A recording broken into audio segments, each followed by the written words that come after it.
That, of course, is the keynote address for the convention. New Jersey's Governor Chris Christie. I'm desperate to hear Chris Matthews' response to this. I have to say, personally, Chris, I'll throw this out to you. I am a fan of Chris Christie as an orator. I enjoy hearing him speak.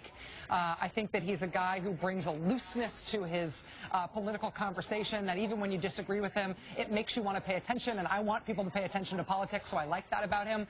But this speech, not only, I think that this was one of the most remarkable acts of political selfishness I have ever seen on a stage this big.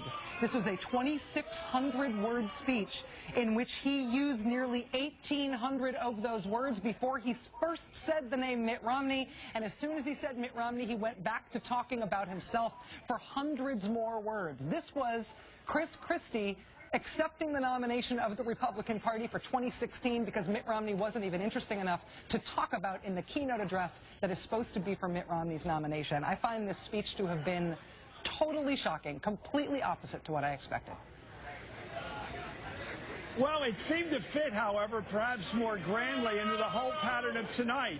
That the best speeches tonight, the best speech parts were not about the presidential nominee of the party as of tonight. Kasich's speech out of Ohio, the best parts of that speech were about Ohio and what he's accomplished there. The best parts of Santorum's speech were about his family with a difficult birth and a difficult childhood for his youngest daughter.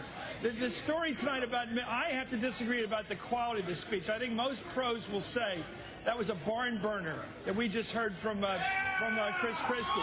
That was a great speech with a touch of Churchill in it, but it didn't have a touch of Romney in it.